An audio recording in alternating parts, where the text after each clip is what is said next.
People learn every day, one man's trash, another man's treasure. Well, sometimes one man's scrap metal turns into another man's sculpture. And that's the case for Gene Piersa and his daughter Kristen.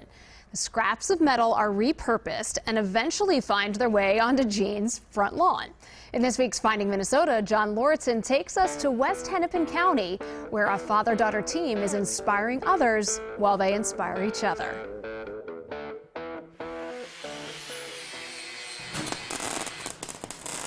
Flakes fall on an early April morning, but the quiet winter wonderland that's forming outside is a contrast to what's being created inside. Well, it started when I was 5 years old, but I got distracted by life.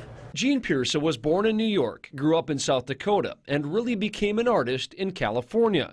Now he spends his time in the shop behind his Independence home. 2007, I quit everything else. I just stopped everything else and decided this is what I'm going to do.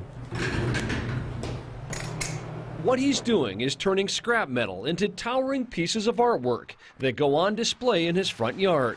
And his partner in creativity just happens to be his daughter Kristen. Well, I always wanted a horse when I was younger, and I never got one, so I made one. Maybe a flatter one. See what I mean? Mm-hmm. Gene passed on his experience as a welder to Kristen, and she uses it to create animals of all kinds. I think a lot of people don't expect, especially me, to be doing metal work and stuff.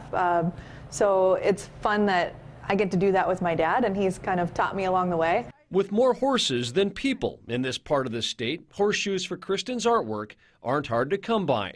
She used 400 horseshoes to make this buffalo. This was a labor of love. It was blood, sweat, and tears on this guy.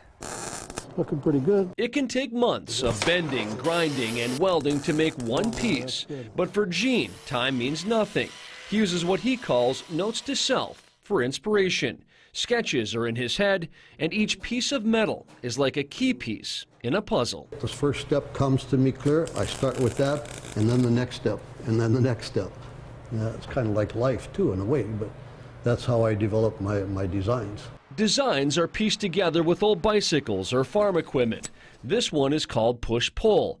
Gene says he isn't political, but the two bikes are welded together yet facing opposite directions.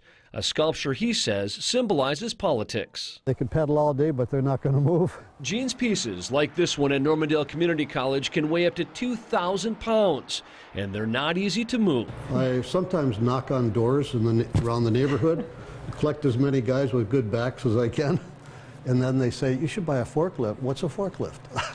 I got neighbors.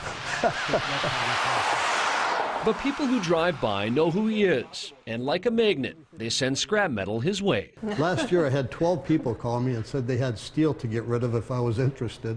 Eventually, it'll all become something. For Kristen and Gene, in the end, it's not about what they see, but what they make others see. And maybe they see something here that inspires them, takes their mind off of the daily routine things, add something to their day, and maybe some joy.